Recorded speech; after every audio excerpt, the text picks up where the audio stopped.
é que tem o nosso entrevistado que está nos esperando aqui, eu peço até desculpas, ao cientista político Felipe Nunes conosco para falar sobre a pesquisa que saiu agora pela manhã, falando sobre aprovação e desaprovação do governo Lula. Empate técnico, Felipe Nunes. Bom dia para você, seja bem-vindo aqui. Tá desligado o seu som. Bom dia, Bom Fabíola, dia. Josias e Thales. Obrigado mais uma vez pelo convite. Não tem que pedir desculpa nenhuma. Eu estava aqui acompanhando e impressionado com a importância, né, de você ter o jornalismo profissional hoje, dando informações de qualidade, fazendo as pessoas, de fato, terem capacidade crítica, né, de olhar para questões como essa. Então, só parabenizo a vocês aí pela análise e pela informação preciosa que vocês estavam transmitindo ao público. Sobre a pesquisa, Fabíola, a gente publicou hoje a oitava rodada, né, dessa que é a maior série histórica de pesquisa de avaliação do governo Lula, mostrando pela primeira vez um empate técnico entre a aprovação e a desaprovação, né? Os números são 50% de aprovação contra 47% de desaprovação. O que eu destaco? Eu acho que a pesquisa mostra que, se por um lado o governo conseguiu estancar a queda da popularidade entre fevereiro e maio, ele não conseguiu estancar ou mudar o humor geral da população brasileira. Eu vou explicar isso com dois exemplos simples, né? Quando a gente olha para a aprovação, a gente observa, por exemplo, que entre os evangélicos houve um recuo, uma oscilação estatística, claro, mas esse recuo significa que a tendência de piora nesse grupo parou. E isso é importante para esse resultado. Por outro lado, mais gente está afirmando na pesquisa que o Brasil está indo na direção errada. E muito disso está associado à falta de uma percepção positiva sobre a economia. As pessoas ainda não sentem os resultados objetivos nas suas vidas, e eu acho que esse é um desafio grande, não só para esse, mas para vários governos do mundo. Quando Olha, você Felipe, diz, você né? fala muito. Vai lá, Exatamente Fabio. porque a economia ainda não conseguiu mexer com a popularidade, mexer positivamente, já que a informação que se tem da economia é de que está razoavelmente bem, por exemplo, na questão do desemprego. Segundo a pesquisa, a percepção de que o desemprego caiu não chegou nas pessoas, um dado objetivo, absolutamente objetivo. Por que que não chegou nas pessoas? Thales, essa pergunta é muito importante. Eu acho que essa pergunta é a pergunta que todos nós, analistas políticos, temos que nos fazer para entender o mundo, né, político daqui para frente. Você vai se lembrar, Thales, que o Biden está vivendo uma situação muito parecida nos Estados Unidos, né, com um processo em que os resultados econômicos aparecem, mas isso não se reflete em resultados eleitorais. Os Estados Unidos que estão vivendo aí já um processo de disputa entre candidatos, né? Thales, eu acho que há dois fatores. O primeiro é um fator que a psicologia política chama de dissonância cognitiva, que é essa capacidade cada vez maior que a gente tem observado na população de se afastar, de ignorar informações objetivas, factuais, se elas não confirmam aquilo que elas gostariam que fosse a verdade. Então, existe todo um debate sobre a desinformação e sobre a capacidade das pessoas de procurarem, né? Vocês estavam falando do Pix aí, tem tudo a ver com isso que a gente está discutindo aqui agora. A capacidade que as pessoas têm de procurarem informações que confirmem os seus vieses. Eu acho que esse é um aspecto, que é esse aspecto da torcida, né? Agora, o outro aspecto, Thales, eu acho que ele é histórico, né?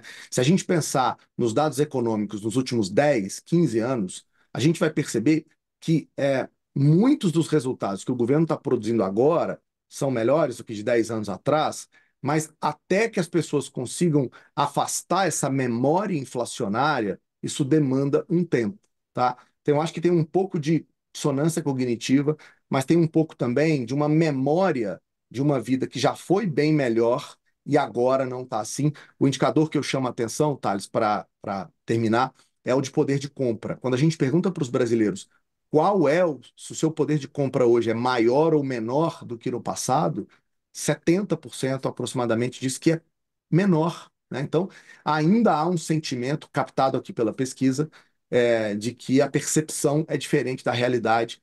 Esse sentimento de melhora que a gente vê nos macro números não chegou na vida das pessoas.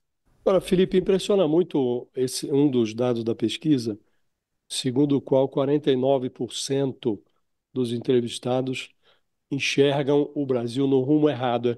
É como se metade do país estivesse avaliando que o governo Lula está dando marcha ré. Se você analisa objetivamente, o Lula conseguiu restaurar a normalidade política, se é que a gente pode chamar de normal o que nós estamos vivendo, mas você já não tem um presidente ofendendo, xingando o governador de oposição, não tem um presidente xingando ministro do Supremo, há um respeito institucional, agora mesmo nessa tragédia do Rio Grande do Sul, restabeleceu-se a lógica republicana, presidente de um partido socorrendo o governador de outro partido, sem ficar questionando a preferência ideológica de cada um. Há um avanço, e não é um avanço negligenciável, se você considera o que foram os 4 anos de desmantelo da presidência Bolsonaro, né? Como resolver isso? Se, objetivamente, você fala da dissonância cognitiva, né? E, de fato, está havendo, porque se as pessoas não notam que melhorou, se acham que está dando marcha ré, é porque essa dissonância não é pequena. O governo vai conseguir resolver esse problema? Agora, a SECOM contratou lá, a preço de ouro, quase 200 milhões de reais, empresas para gerenciar as contas do governo nas redes sociais. O risco é de botar terno e gravata nas postagens e não alcançar o objetivo, né? Porque os adversários do governo não estão à busca de uma forma bonitinha. Eles querem achincalhar, né? Acha que o governo demonstra capacidade de reação? Josias, eu acho que esse é outro tema muito importante que a pesquisa nos ajuda a pensar. O primeiro é para dar conta dessa realidade mais complexa, que é governar num cenário de polarização e de dissonância cognitiva, o primeiro aspecto é que o governo tem que ter paciência, né? Ele tem que entender que o tempo da sua entrega não é mais o tempo de antigamente, em que você, ao anunciar uma medida, já gerava efeito nas pessoas, né? E eu destaco aqui, Josias, um indicador que eu acho bastante curioso da pesquisa, que é quando a gente pergunta: você acha que o Lula é mal intencionado? Desde o começo do governo, esse indicador é estável ao longo do tempo. A maioria acha que ele é bem intencionado, né? Mas quando a gente pergunta, mas você acredita que o governo está sendo capaz de entregar as promessas de campanha, fazer aquilo que ele prometeu? Veja você, lá no meio do ano passado, 52% achavam que ele não estava conseguindo entregar aquilo que prometeu. Agora, esse número é 63%. Ou seja, aumentou o contingente de pessoas achando que não tem entrega. E esse contingente, Josias, para mostrar o tamanho do desafio, ele é maior, sabe aonde? No Sudeste. Ou seja, exatamente onde aconteceu a mudança de voto de 2018 para 22, que permitiu a vitória de Lula, porque muita gente fala que foi o Nordeste que deu a vitória ao Lula. Não foi. Se você comparar o percentual de votos de Haddad e Lula no Nordeste, em 18 e 22, o percentual é idêntico.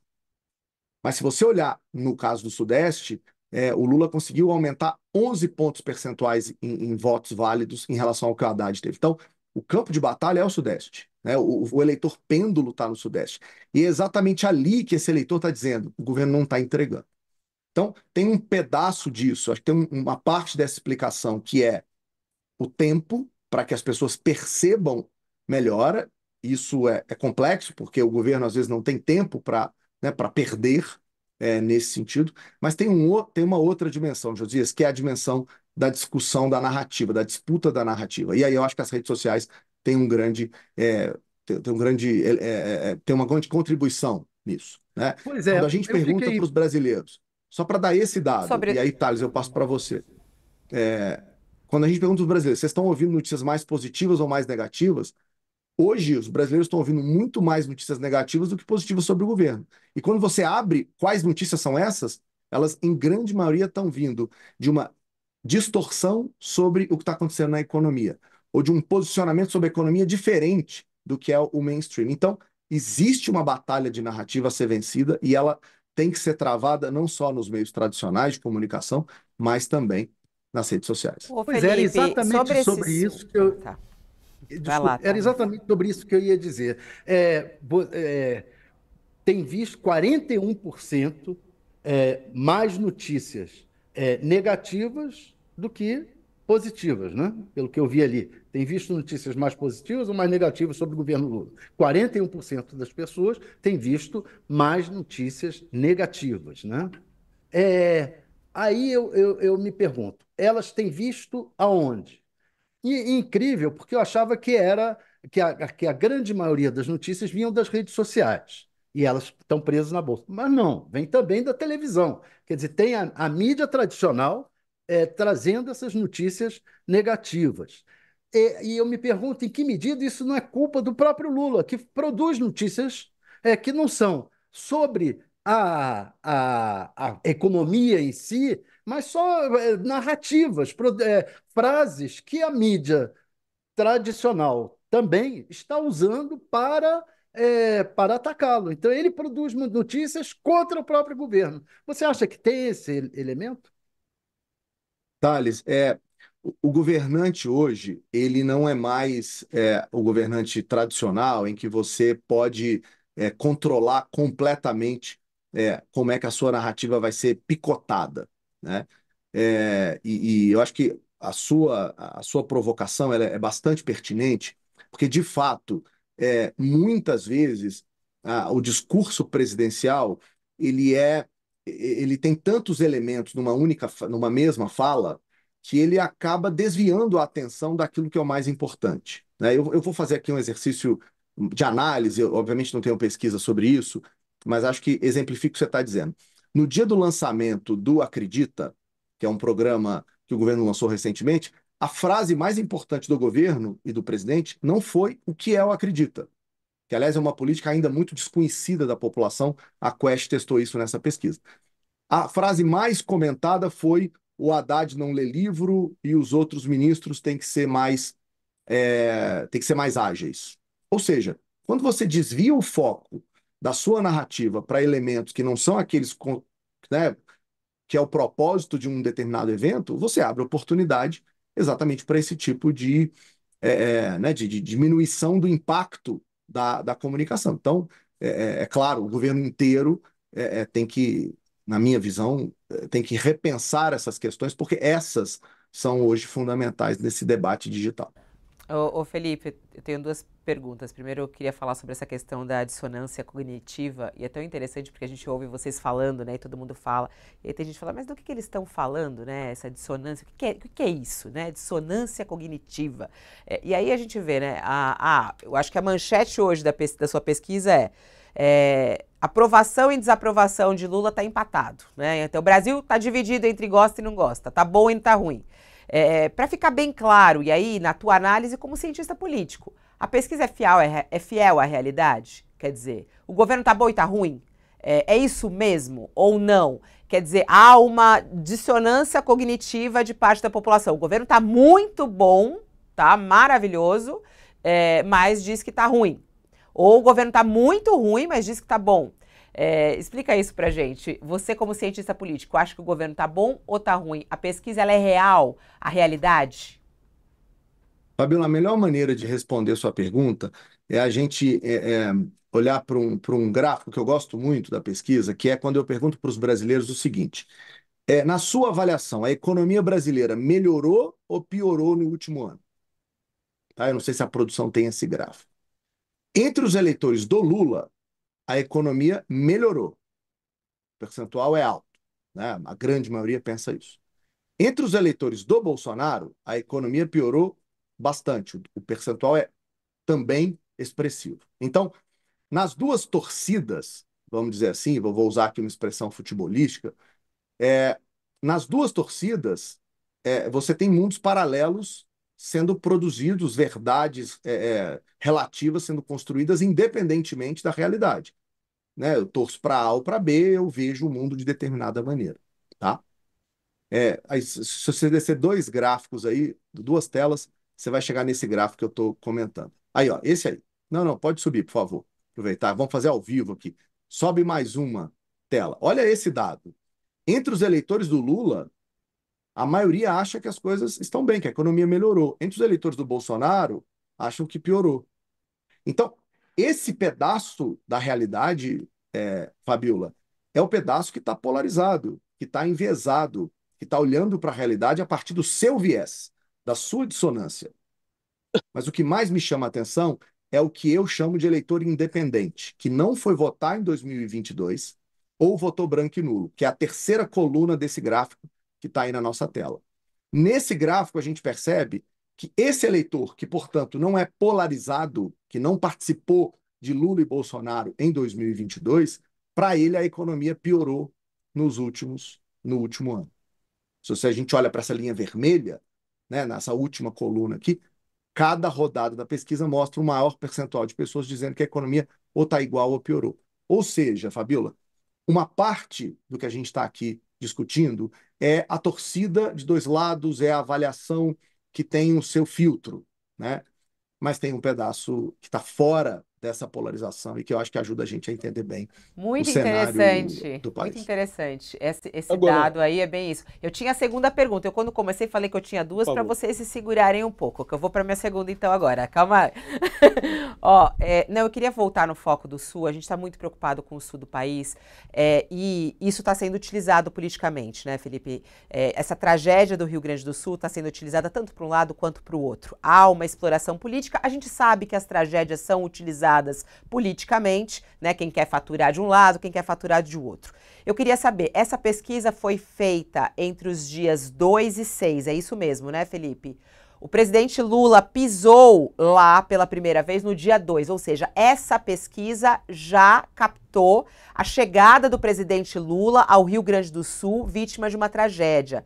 E, segundo os dados que você mesmo já falou pra gente lá no início da sua primeira resposta, no sul do país, a avaliação negativa do presidente Lula deu uma freada. Quer dizer, é possível dizer que a resposta do governo federal à tragédia do Rio Grande do Sul teve um impacto nessa pesquisa de avaliação? Primeiro, Fabiola, a pesquisa de fato foi feita em cima, né, da crise, ou seja, depois das primeiras chuvas, mas então, portanto, o campo começou depois, né, que o caos estava instalado, essa tragédia, né, que está nos sensibilizando a todos brasileiros, e o campo foi desenvolvido enquanto haviam reações dos diversos governos, municipais, estaduais, federais. O que a gente pode dizer nesse momento? Que houve uma interrupção na trajetória de crescimento da desaprovação do governo no sul do Brasil. Por que eu estou sendo cauteloso ao dizer isso? Muitas pessoas vão olhar para o relatório e vão falar, professor, mas a mudança é grande, né? Entre fevereiro e maio, a distância da aprovação nesses dois momentos é muito grande. Mas eu alerto as pessoas a tomarem cuidado, porque a margem de erro no sul do Brasil também é muito grande. Então, ainda é cedo para dizer se já houve um efeito político sentido, concreto, mas todas as evidências que a gente tem indicam que essa estabilização que a gente está mostrando aqui, discutindo com você, Fabiola, apontam que sim, o governo pode capitalizar esse fenômeno se, ao longo das próximas semanas, conseguir entregar concretamente uma solução que, claro, em parte é da natureza, tem a ver com, né, a maneira como o Rio vai ser escoado e tal. Mas em outro é como é que o governo vai reagir a essa questão. Então, acho que ainda é cedo para dizer que houve uma reversão da aprovação no Sul, mas já dá para dizer que a interrupção dessa tendência, Fabíola, sinaliza que as pessoas estão atentas ao que está acontecendo e à maneira Olha, como o governo está se comportando. Felipe, eu já fui alertado aqui de que seu tempo está apertado, mas eu não queria perder a oportunidade de lhe fazer uma pergunta sobre essa questão da economia, né? A percepção do eleitor não é favorável. Você fez uma distinção entre o eleitor torcedor, o que é bolsonarista, lulista, e o eleitor não polarizado, que não é nem Fla nem Flu. E a percepção é negativa também nesse eleitor não polarizado. O que eu queria lhe perguntar é: o Lula, de novo, na economia, ele exibe indicadores tão deploráveis, né? Ele pegou uma economia em mau estado, reequilibrou essa economia, e agora há o problema da inflação dos alimentos, né? Que deve se agravar agora por conta da enchente no Rio Grande do Sul. Tem o problema do suprimento de arroz. O Rio Grande do Sul responde por 70% da produção de arroz no Brasil, responde também por uma fatia não negligenciável do fornecimento de carne suína, frango. Diante desse cenário, de um possível repique na inflação, na alta do preço de alimentos, o cenário tende a piorar, portanto, para o Lula. Economicamente, sim, Josias. Se o governo não tiver uma solução objetiva para lidar com o preço desse, que é um dos principais alimentos consumidos, né, nas mesas das famílias brasileiras, a tendência é que esse cenário, que já é complicado para o governo, possa se agravar, sim. Por outro lado, o governo vai tentar dar respostas efetivas à crise e, até usando aqui o slogan do governo, né, a união e a reconstrução, tentar unir o país em torno do que a gente chama da bandeira brasileira para ajudar os gaúchos a reconstruírem ali o estado, né, as estradas. Vai ter muito trabalho pela frente. Então, nessa pesquisa, Josias, a gente já percebe um percentual alto de brasileiros ainda sentindo que os alimentos estão caros.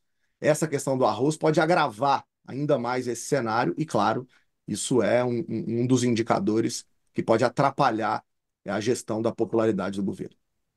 Felipe, obrigada por estar aqui trazendo mais detalhes. Sempre uma honra quando a gente pode trazer a pesquisa Quest com você aqui, que é o diretor da Quest, traz mais detalhes e sempre com a sua análise como cientista político. Muito obrigada, até a próxima. Obrigado, gente. Bom dia, bom trabalho. Seguimos aqui com Josias Tales e que vem chegando aqui, Ronilson conosco, Ronilson Pacheco, que também é o nosso colunista de quarta-feira, sempre aqui no nosso All News, também se aproxima